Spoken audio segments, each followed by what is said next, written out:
They did go 4-0 during the group stages, whereas Southeast Asia went 3-1. They got choice of sides, and they've actually elected to go for the red side for some reason. Interesting.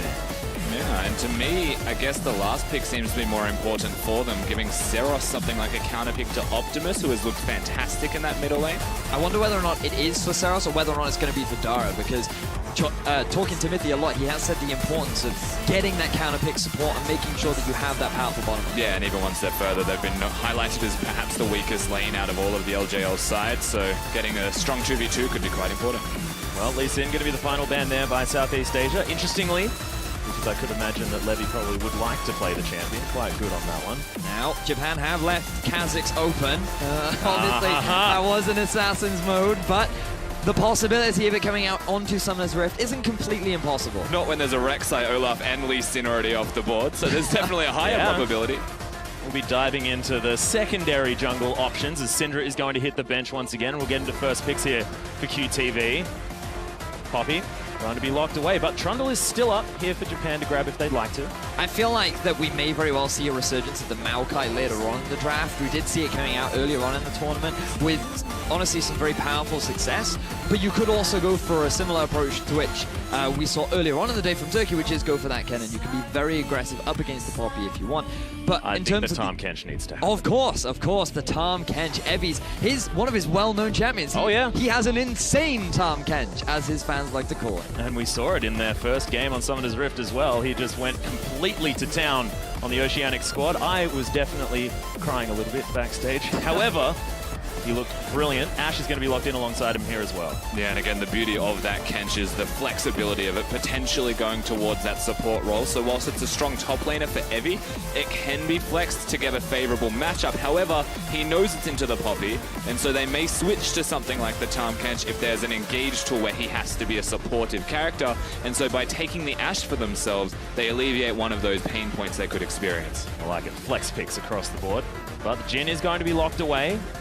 It's exactly what Southeast Asia want to lock in next. Looks like Elise could be the opportunity here for Levy, which would be disappointing.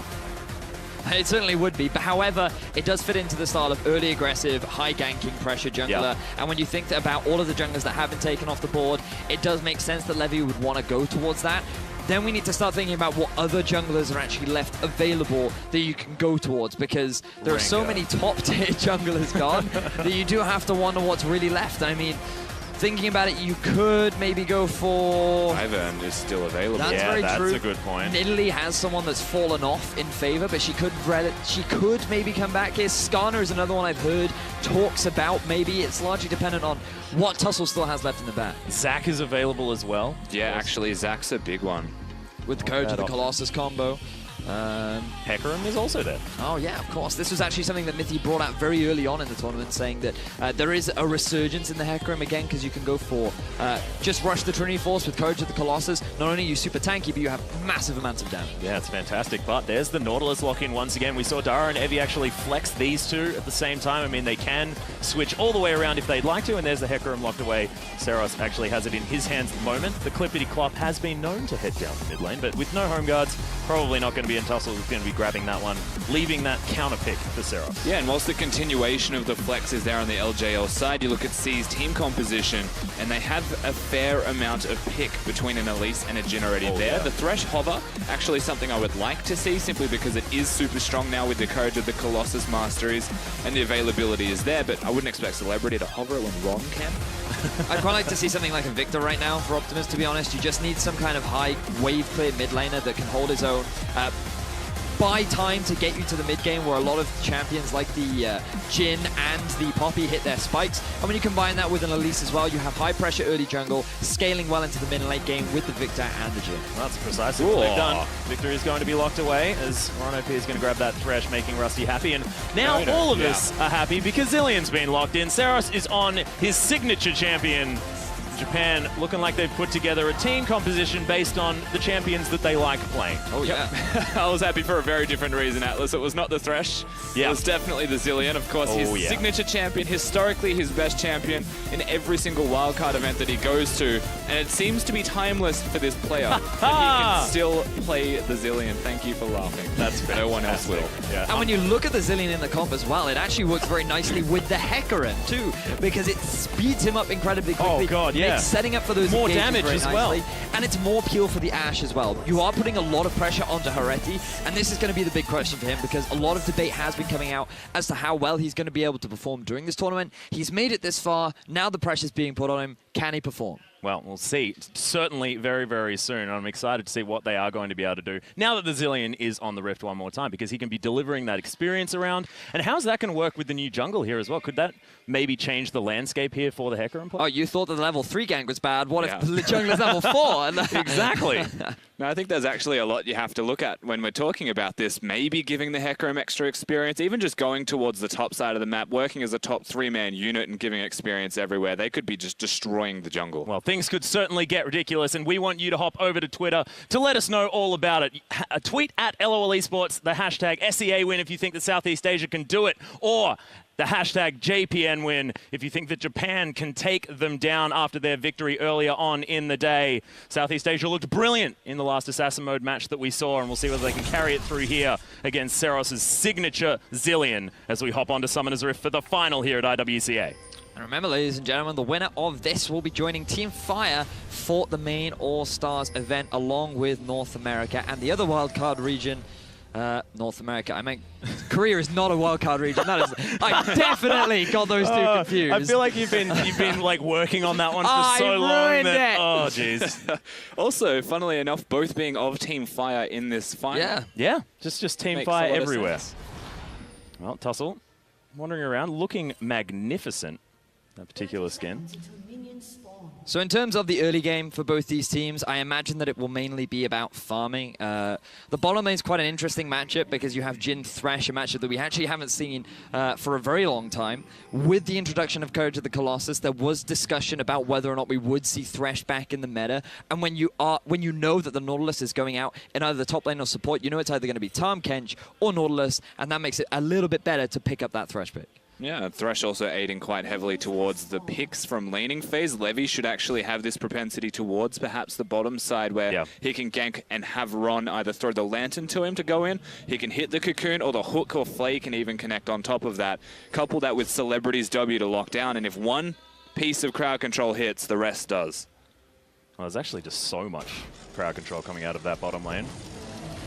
Anyway, Seros going to help out with the leash. Throws a bomb on top of Tussle's head. Dara going to help just using the Titan's Wrath to tank up the blue guy for a little while. We'll see how the horse goes roaming around this jungle. Levy doing the same thing on the opposite side of the map. So none of this cheeky red buff into Krug's business, getting the level 3 extraordinarily early. We'll see what the junglers are going to do this time. Yeah, it will mean that GPL's bottom lane will get the early push. Which is always the advantage when you have melee on melee matchup, because you have the pick potential, as we were just discussing with the Thresh. And getting that early level 2 is going to make that kill pressure so much greater. So good start for them. Meanwhile, in the mid lane. Yeah, Optimus, I believe, yep, that evens out the trade quite nicely. Level 2 going to be gained by Optimus first. A little bit of extra control. Smart ward from Ron, moving up into the river to make sure that that cheeky level 3 gank that we were just discussing didn't come out from Tussle. So they are well prepared. They can play as aggressively as they want now after just hitting that level 2. I guess the cool thing is the awareness as well from Ron in terms of timing. When to put the ward down. So when they start on the red side, it's about 20 seconds quicker than that on the blue side, knowing that he has to do an extra camp. So very well timed in particular from Ron. Well, Tussle now chucking down some wards of his own. Going to kill this horde of raptors. Try and get himself even further through this jungle route. We'll see whether he goes first as far as that gank is concerned. So in terms of early pushing, it looks like that the majority of the GPL squad are actually having the advantage, because Saras took a couple unfavorable trades early on, which forced him back underneath his turret. In the top lane, QTV just had slightly stronger wave clear, so he's also got himself the push. And this gives Levy quite a few options as to where he wants to go, but he needs to prioritize on vision, because when you're extending that far in so many different lanes, it becomes harder for him to predict where the ganks will come. Well, the pings did go down. Japan does know that Levy is waiting here, but Hook's Good Hook's going to land. Fantastic layering of CC as the exhaust there. Harry Eddy, oh my goodness, he's going to die. Took him a long time. First blood. As GPL just take down the first kill. He does do well to stop Levy from getting an assist of any kind, recognizing that he was dead, making the best of a bad situation, but the timing of that gank was incredible from Levy, and the hook from Ron OP. You hit one, now he's warmed up, it could be more to follow. Yeah. I mean, I'm honestly very surprised that Dara didn't even consider to drop a ward. When you're getting pushed underneath your turret, I would have even predicted that Elise may come for a dive. Her ability to dive. Hang on, Tussle popping the ghost. Hecarim's here. Evie looking pretty hungry here up towards the top side of the map. Decent heroic charge to create some distance there from the Tahm Kench, but Tussle does have the red buff. Rampage is going to be in there as well, but I think the Poppy's made it back to safety. No flash needed. Yeah, it's actually really hard to gank a Poppy as Hecarim in any situation simply because the W's there, but we do get to see this kill on the bottom again. So you can see already, he walks up to try and get the last hit, and that was just such a smart hook from Ron OP. In all honesty, already you have to criticize him a little bit because if he wants to get that farm, he should have moved in behind the caster creeps, so he would have had at least a protection from that front line, but didn't end up doing it, gets picked off. As you rightly said, he doesn't give the assist over to the Elise, but goal still achieved. Yeah, Saros just going to speed himself up to get himself away from the Elise, but some decent damage from Optimus will send him back home for the moment. A little bit of a lead here by Optimus in the mid lane on the Victor. Now Celebrity is acting like a jungler. Because again, this is what it's all about in that bottom lane. Ron hits a hook, they follow it up with everything else that they have. Ooh. Yeah, not going to land the dredge line just yet. Large minion wave now for Celebrity to clean up underneath this turret. Dragon could be potentially looked at. It is going to be the Mountain Drake first up. Possible siege potential. That's a big crit. But we haven't had a look towards the top side of the map just yet. How does the old Tahm Kench, now that that passive is on his passive as opposed to his ultimate, help him fare in this top lane matchup against a tank? I mean, have you ever seen the Maokai versus Poppy matchup? I love that one. Have you ever seen the Maokai versus Nautilus matchup? Love that one too. I would very much say that the Poppy versus Tahm Kench matchup is very similar, where they tend to slap each other in the face quite a lot. You're telling me that there's two tanks right now that are hitting each other? Thanks, Vedius. Just wanted to, you know. That's why you're here. That's the why I'm sweet here, you know? I breakdowns. mean, ask and you shall receive. That was a very good point. Levy is going to be discovered. Wow, that is actually Bloom. that was actually much longer than I thought it would. I actually thought that only went as far as the other plant, as you can see in the back end of the bottom jungle, but that actually goes all the way through the jungle, able to spot out Levy, so now they know he's in the bottom half. This is going to allow Evie to be more aggressive in the top lane. Oh, so aggressive. Licking the Poppy over and over again. Now wards removed. Yeah, super aggressive. I think the idea is, like, placing a ward like that is for the sake of the hook, but it has the double entendre of being able to spot Tussle if he tries to lane gank, and Hecarim is quite good at that with the Nautilus on his team. Just canters his way in. Ooh, gank the voyage. Yeah, Evie really wants to try and lock down Optimus, but the cleanse comes in. He's able to create some distance. Chaos Storm doing some work as Cocoon lands onto the Catfish, but wanders casually away. It's pretty strong right now. Stara's Riptide's not going to find Celebrity. No more to come out of that one. Yeah, and the availability to roam from the top side of the map, Evie, once again acknowledging where the Elise would be. He was at the right place at the right time once again. So Levy actually doing a good job of stealing away the camps. They have pressure on the bot side of the map to move aggressively up. Dara's going to do what he can, but given that Tussle has already been forced back, there's not much that they're going to be able to do with this. And denying that away from Saros will help Optimus just in the mid lane in terms of being able to get the push up, but because of how much mana Saros has, it's not going to hurt him too much. Yeah. Yeah, in saying that as well, though, the item build that Optimus has gone for is very inefficient for a Victor in terms of upgrading his Hex Core. Yes. So the wave clear that Saros has, even without the blue buff, will be superior to that of Optimus until he actually upgrades it. And it means that he can get pushed under the turret if Saros chooses to do so. Yeah, that is the worst feeling, isn't it, when you can't get that first upgrade on the first back. All right, Levy. He's going to start off this blue buff. Optimus is at least going to get that. We're going to be feeling a little bit better as the Hawk Shot's going to spy out exactly what's going on. So more information now for Japan as the backs are coming in from Southeast Asia on the bottom side of the map. Could be an opportunity to make some form of play, but Evie also going to do the same thing. So as we discussed during Champions Select, it is likely to be a slow early game as we're seeing now. We did see that early kill in the bottom, but that was largely due to a bit of a misplay coming out from Heretti, but also good pathing from Levy. What that's resulting in is a big CS differential between the two AD carries. And we talked about how Heretti now a lot of focus is going to be put onto him because when you have Azilian as a mid laner, he's not really being that reliable damage dealer. So you're looking at Tussle to be a big damage dealer and Heretti. And with Heretti being at this big of a deficit, it does make you wonder how long it's going to take for Japan to really reach that point where they can start dealing the damage. Yeah, and there's a couple of things about this as well that accentuates it further. Evie and Hustle working together to control the top side of the map, namely with all the vision and control they're starting to place. I think the bottom side is actually where C is doing a lot more work. So the GPL team has all of their control wards and vision, so they're trying to accelerate Celebrity and Ron OP. And this is that point in the game where something's got to give. And is it going to be LJL adjusting to all the pressure that they're placing? Or is it actually just matching on the opposite side of the map and saying, Evie can kill them, it's fine, it's a gym? It's exactly that. I mean, you can even see it on the minimap right now because they have pressure in the bottom lane. Levy is then helping out the mid to make sure they have control over the bottom half of the map. Is Evie now going aggressive? Hey guys, there's a sick 1v1 going on right here as the heroic charge is used by QTV to get himself out, but doesn't have the stun. Evie just munching on him. Flash is not going to be used by the Tahm Kench, but the ultimate's there for him. Tussle, can he do the dive? I don't think so. There's no Elise though. Oh no, decided to look for it now as Abyssal Voyage is going to get the Tahm Kench in, but QTV locks down that kill, doesn't get the stun, and Evie's just going to eat the grey health and wander out. But that's a 1-for-1, you'll take that as the Poppy. So Evie actually tried to come in and provide support for his jungler. He even flashed to get the Kasum, but it was just a little bit too late. Tussle, note that he actually hesitated a little bit on the dive because he wanted to build up his charge to get the maximum amount of damage out as he possibly could. But because he bought that time, it bought time for QTV's cooldowns as well. So the fact that QTV was able to buy time and draw two members up to the top half of the map is now going to enable GPL to get this first Mountain Drake. Yeah, and it is going to be spotted by the Hawkshot. However, not a whole lot they can do about it, especially with Levy able to smite that one away quite easily. Doesn't. He's going to be taken by the Jhin. Yeah, and they're just eating each other. Poppy just going to channel the ultimate because he's sick of it. Just sick of this business. Look at him.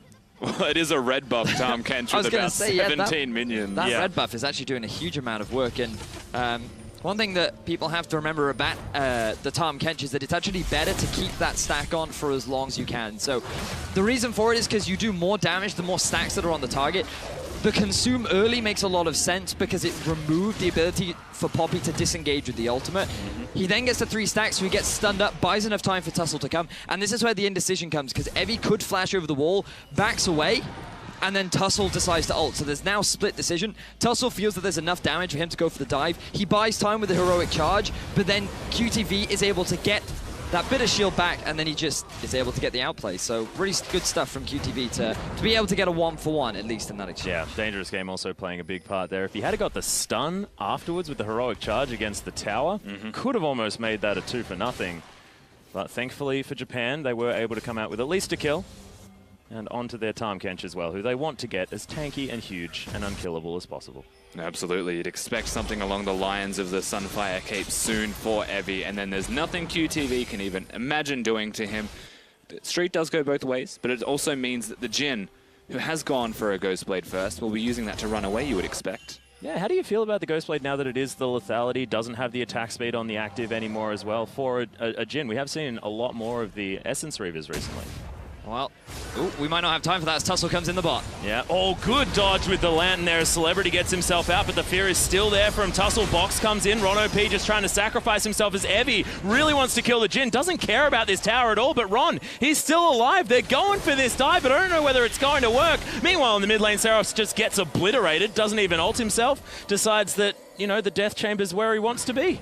I mean, the dive works well enough on the bottom side of the map for the moment, as Celebrity is just saying hello. Yeah, might try and catfish in a barrel down here at the moment, but they're just going to ignore it. Because Evie knows exactly what he wants, and that's the tower. Yeah. But look at the rest of the map. 4 members. Evie now. Yeah, what is this? They have taken down the tower. Good repel gets the Elise up into the sky, but Evie, he's going to fall down. It's a double kill immediately there for Levy. His Celebrity is in trouble. Tussle, oh my God, so close. Shutdown comes in as the Spider eventually falls, and I think that was a 1 trade by Southeast Asia, and they get a tower. This could not have been a better trade for the GPL. Not only do they get the tower in the top lane, they've gotten so much damage down onto the tier 1 in the mid lane. They get themselves, I believe, 3, maybe even 4 kills in the bottom lane. Just everything went so well, and it was because Japan invested so many resources and got such little gain out of it. And he didn't activate his Ghostblade. Inefficient. That's the most important part. So inefficient. Let's watch the replay of the unused Ghost Blade in the bottom lane. So firstly, it was a good lantern to get out of the Ash Arrow. Evie decides that Celebrity's not going to ult, which is why this happens. Seros, remember, doesn't use his ultimate. He just dies. I believe the duration of the stun was sufficient for that with Thunderlord. Damage. And this has worked out good for them on the bottom side of the map. But they don't have enough minions collectively to actually take the turret out in time for Levy to actually get in early, as he has a red buff. It certainly does. There's another Abyssal Voyage as the arrow flies through. Optimus has to cleanse immediately. Good tongue lash there as the hook lands onto the Tahm Kench, but he just doesn't care. To be perfectly frank with you, not even with his Sunfire cape built up just yet. He's just that tanky. Behind in farm just a bit. A Celebrity's trying to take down this red buff, and this action has abated for the moment. And I feel like the big thing we really need to talk about here is just the jungle difference between Levy and Tussle right now, because when you look at the bans that came out early on, the Rek'Sai, the Olaf, and the Lee Sin, those are very well known for being Tussle's junglers. And now that he's being forced on to Hecarim as Ron gets hooked up. Yeah, it's a hook battle right here as the box goes down as well. Dara's going to be the first one to fall, but does have the ultimate from Seros, so survives for the moment. Depth charge comes in as Dara's doing the very best that he can to continue being alive. Bombs come down, but Levy's just going to eat that one up. He just doesn't care. The wall bangs in, and Seros is going to fall down. Southeast Asia just playing out of their minds this game. Yeah, they're definitely starting to pop off here from the Southeast Asian side. Heredi does not do enough in that fight. He sits back and only throws out his W. Maybe could have went the cooldown reduction build if he decided that was the route he was going to go. However, C starting to accelerate more and more. Yeah, there's the Dark Passage to be taken by Levy. Oh, not going to land the Cocoon. There's a whole lot of buttons being used, but one flash is all that is needed from Evie. But it doesn't matter because they're getting objectives on the map, and this is what matters for GPL. Remember when we saw Japan play earlier on in the day? They didn't get their first tower until 40 minutes into the game. Objective control does not seem to be their forte, and when trying to play around this blue buff, just look at the setup. You've got an Ashe underneath the turret. You've got Evie up near his mid lane turret, and they're starting a fight. Tussle diving onto Celebrity without any form of support whatsoever, and Dara's just being left to the masses. The actual setup coming out from Japan just wasn't there, and it was a guaranteed loss before they'd even started. And remember, the biggest member of the LGL side was completely zoned by the Victor gravity field, so there was no way in for him in that fight either. 0 damage. Sums it up. Yeah, we were talking about Levy popping off, and he's done it again. Doesn't need the Kazakhs to do a heck of a lot of damage. He's going to do over 2k on the Elise at about 15 minutes into the game, which is not bad at all. And this is why we have to backtrack to pick and bans, because you have to wonder why Japan didn't put more priority on the Elise. I feel like that we were struggling to think of what junglers Tussle could go on to, and I imagine Japan was doing the same thing because they saw the Elise come out and they go, okay, let's just go. Oh no, we can't go that because that's banned. Oh, that's also banned. And now we kind of have no junglers left that are good in terms of early game pressure, and that is exactly what Tussle is known for. And in terms of the difference now, Levy is the one having all this impact, and especially in these team fights. Yeah, when we look at Tussle's impact in the team fights in particular, he's doing a lot of damage and pushing away Celebrity, stopping the ultimates and things like that, but there's not much else. Yeah, Abyssal Voyage comes in as Evie is going to trap Optimus. Rocking a hard place is an understatement here, but a fantastic gravity field and flashes to get out of the way of the onslaught of shadows. QTV just bonks him with a hammer, gets him the heck back to dodge. And that's a second Mountain Drake now for the GPL at the same time. They are doing everything on this map. Objective control is the name of the game for GPL. That is another dragon given away just because Japan decided to invest all of their resources into trying to get a kill on the top half of the map. They don't get the kill, they lose the dragon, and now GPL just continue to extend their already dominant game. Well, you were talking about the scaling, Rusty, as Seros, he's in a heck of a lot of trouble. Does have the flash, gets himself out, lots of movement speed, so he's going to be okay.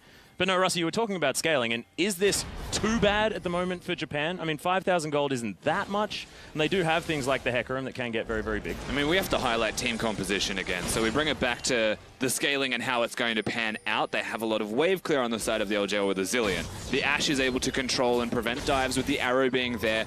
Nautilus and Tahm Kench make diving nigh on impossible as well to follow through with, and so they have to have some kind of team composition on the GPL side to counteract that. The objective control firstly is there, so 2 Mountain Drakes settles it. Seros is in trouble as well. Yep, Dark Passage is going to be taken there by Optimus as he just bonks himself into the box wall. And it is going to be a bad news story as the Perfect Hex Core is going to be able to lock him down. The rest of Japan have made it here, but they are too late. Curtain Call comes down. Celebrity, a lot of protection as Dara is going to take the first bullet. Titan's Wrath helps him tank up the rest. It should be okay, but it's now 5 versus 4. You have to question the decision-making from Saros right there. Moving towards the Rift Hell, trying to gain vision without any support from your team. You didn't even use the bombs to check the brush. You end up getting punished, and now GPL are looking to take this tower. Well, there's the Poppycopter as the wallbang comes in. Evie needs to eat the grey health. He is going to survive for the moment as Dara, so many shields. QTB, he's in trouble. He's just going to get eaten by the Tom. Oh, wow. Massive damage comes through, and Southeast Asia are going to grab 2. Easy pickup. Not done. Oh, Tussle, that was ambitious as he is going to get shot in the back of the head by the Jin. Ron, he's still all right. Oh, takes the bomb to his teammates as he falls down. And Levy's going to take a red buff in celebration. So that ends up being a 3 goodness. for 2 in favor of Southeast Asia as now they're moving in towards this tier 2 turret. Celebrity, he wants blood. Yeah, the crit's going to be used to take down the turret instead as Saros does have a heck of a lot of movement speed. And now Optimus needs to head back home. Oh, teleport out from Evie. Wants to find the Victor. We'll see whether he can make his way in time. Good gravity field once again, but there's a flash tongue lash. And Saros now has found Celebrity as well. A lot of damage, but this time she's untouchable. Just takes him down. Nicely played by Evie. Currently 5-2-1. The Tom Kench has just taken out 2 people. I would imagine it's too early to Baron at 20 minutes on the dot, but they are pinging it and they're considering it as an option. We'll see what they can do. As the Ashe not doing a heck of a lot of damage here against QTV as the rest of his team is going to turn up. Another Abyssal Voyage. Oh my goodness, Evie, you are an ambitious fellow as he eats the grey health one more time. So they're doing it. Yeah, there are some red markers here as the hook is going to land onto a minion, unfortunately, and Evie's going to eat up the Poppy. QTV's in a heck of a lot of trouble as these auto attacks from the Ashe are not doing anything. Already just doesn't have the damage that he wants. As there's the disengage, the 2 tanks are going to get bonked out of there. Evie is playing like a beast right now. Going for the flank, getting the 2 kills down onto Optimus and Celebrity, and then re-engaging onto Levy. Bear in mind, Levy has just gone for full aggressive build, and he is getting punished for it. It worked out nicely for him here. They were able to chunk out Dara. Look at the positioning of Hereti as well. He's just going to get bopped by the Victor. Oh, that was so much damage. Doesn't realize that the second proc of the laser hadn't come out yet. Poor mispositioning from him. Tussle with that. That was a random re-engage. I have no idea why he was going for that. He was trying to actually save Seros, who he thought was going to get stunned, but he's actually just sped himself up and got out. So an oopsie daisy. But then you get this TP from Evie, and this is where they start to turn things around in their favor. Good flash to get that first kill. Saros was in a bit of danger, but he had his ultimate ready, so there was no real threat for him. And then this is just where the re-engage comes out from Remy. In all honesty, I thought his ultimate was up again, but no, he had used the TP earlier, uses the Abyssal Voyage, and just look at how quickly Levy drops. He had a great start to the game, but now he's gone a bit greedy with his build, and he ends up getting punished for it. Yeah, and again, Evie's actually just too tanky. They thought that they could re-engage. You can see the shot calling from Vietnam in this situation, and that was to fight, to turn it around and to push the Tom Kench under the turret. Doesn't take enough damage, ends up working out for them once again. Yeah, it was a fantastic hook coming out of Dara as well. That dredge line doing a whole lot of work, locking down the Spider Lady. Just couldn't hop up into the web using the repel. But Ron and Pete now just going to get some vision around this Baron. 12-9, so Southeast Asia still ahead. 5,000 gold is still the lead that they hold over Japan. And in terms of team fighting, GPL are consistently coming out ahead. When you have the Victor, who's now completed his Rylai's Crypto Scepter, along with the Hex Core Mark III, he's just doing an unbelievable amount of damage. Combine that with Celebrity, who's completed 2.5 items. It's just going to be so difficult for the LGL, who are yet to complete their Infinity Edge on the Ashe. I will say, however, the GPL side is severely missing cooldown reduction in their itemization choices. Their damage is crazy, but they're not going to be able to do it all over and over. Mostly Levy is going to be the one trying to do that, and only he has the Abyssal Scepter for cooldown reduction. But do they really need it when the only threat they have to bear in mind is Hereti? Because when you look at the damage that's coming out from that team, he hasn't even completed his second item. But hang on, we don't have time for that because the Baron's pretty much dead. Yeah, just a casual Baron. It's getting Chaos Stormed as Levy's going to be able to smite that one down. All too easy here at 23 minutes.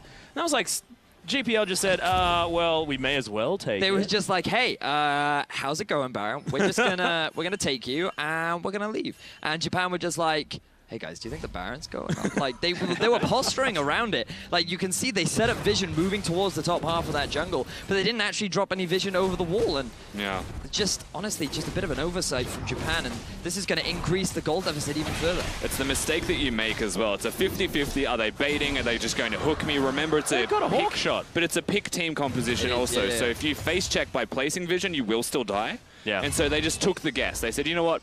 They're baiting. They've got a pick comp. It'll be fine. Obviously not. But they said that. Well, that is going to mean Baron on the side of the GPL, looking to now push in the bottom lane. You can see Japan are ready, as they're going to stop the backs of Evie, who's just trying to start it up one more time. And one of the most devastating team comps to have a Baron is a pick composition, because not only do you have to try and clear away all these minion waves, but you have to just close that gap a little bit more, and you're leaving yourself susceptible to that blind hook, to that random cocoon that could just come flying out of nowhere. You follow that up with the gravity field, and you're just instantly going to get popped. It's such a tricky comp to play around when they are sieging with such a powerful minion force. Yeah, and a few cheeky pot shots there as the buckler was pegged at that turret, but at least the wave clears okay here by Japan. 25 minutes in, not necessarily going to be able to face tank these turrets just yet with the items that they do have. This Baron buff is really helping out. They have at least got half the health bar.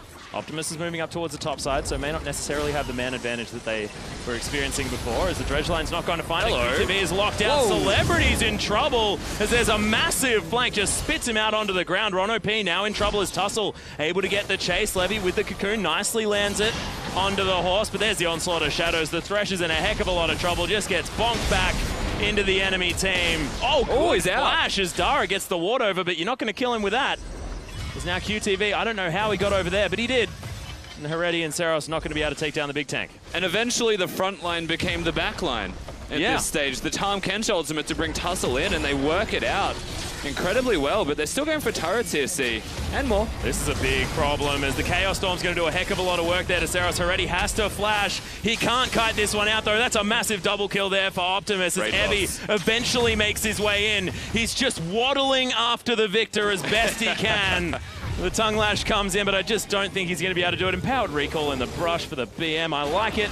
There just wasn't a whole lot the Tahm Kench could do. Optimus just swagging his way through that. An abysmal team fight for Southeast Asia that Optimus is able to single-handedly turn around. He kills both Seros and Heredi, gets them a tier 2 turret in the top lane, and then is able to just go back by himself. Really good stuff from him, but this is where it all started. Yeah, so we get to see the Tahm Kench work his magic. All we heard was a random sound of a tongue swirling. We didn't know where he was going. However, the arrow comes out, I believe, at around the exact same time, and straight onto Celebrity. The last time we've seen these fights actually break out, there wasn't enough damage to kill him, but when Evie is with the Hecarim, evidently will be. However, the Vietnamese team make their decision pretty much immediately to work it on the opposite side. It was also good awareness to force a fight then and there, because the victor wasn't anywhere near them, but we don't have time for that. Yeah, everyone's turning up to the mid lane here now, as Tussle's going to get caught in the gravity field along with Evie. Good ultimate is going to knock the horse away, but he should be able to make his way back in. Arrow, I think, hit someone, but I'm not entirely sure as we have a look on the bottom side of the map.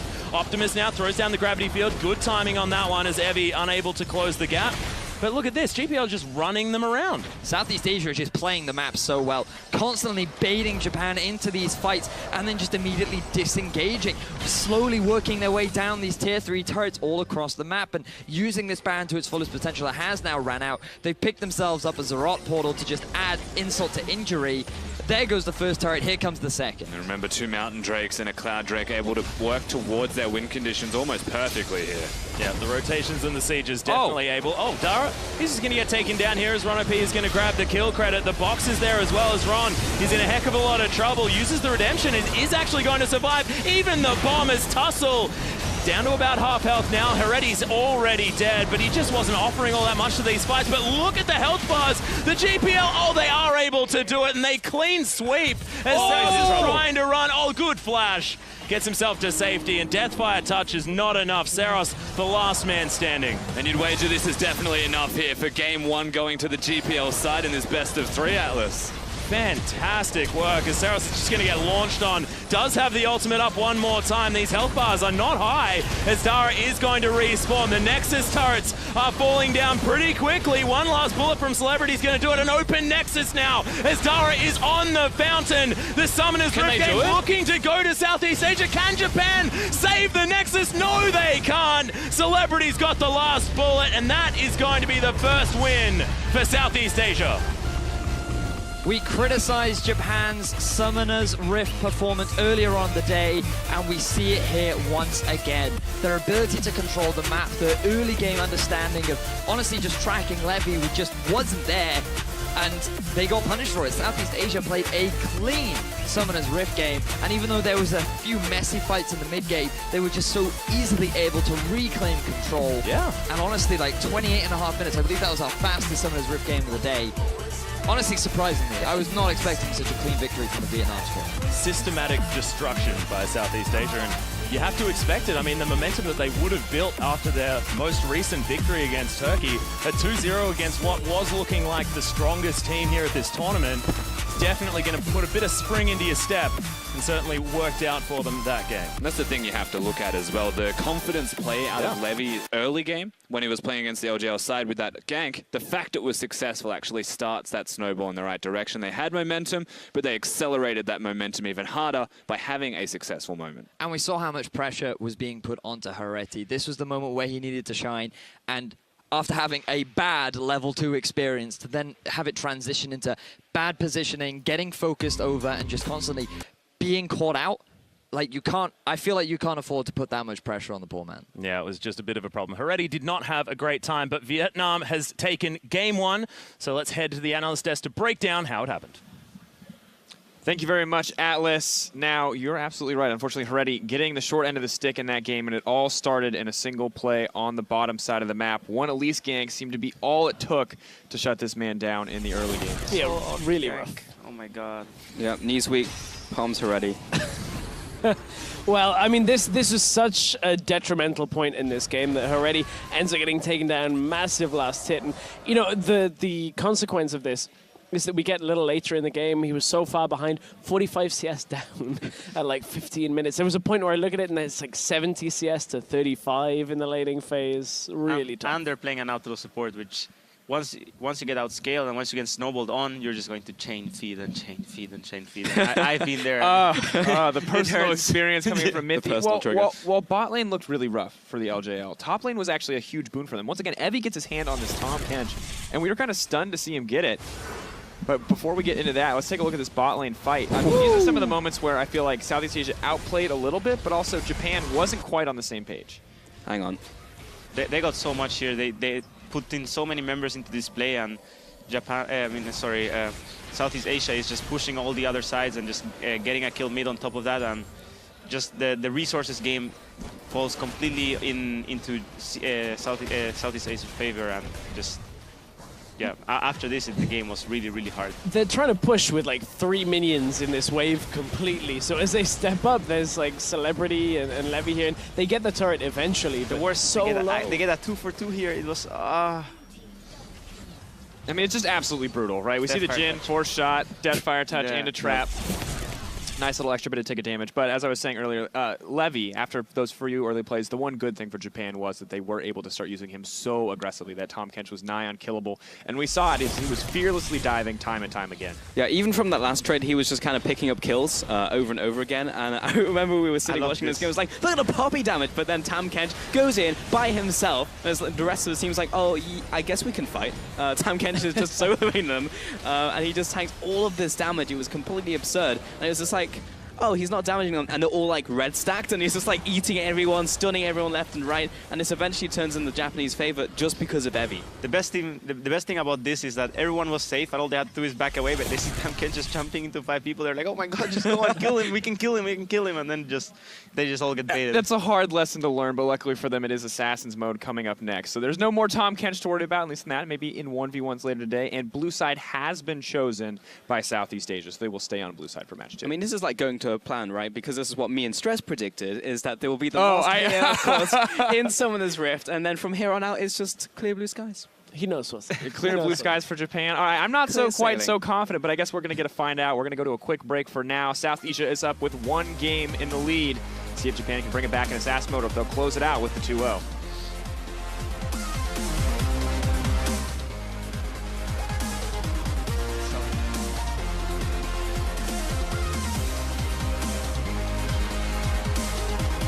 But Evie, he's going to fall down. It's a double kill immediately there for Levy. His Celebrity is in trouble. Tuttle, oh my god. We'll see whether he can make his way in time. Good gravity field once again, but there's a flash tongue lash.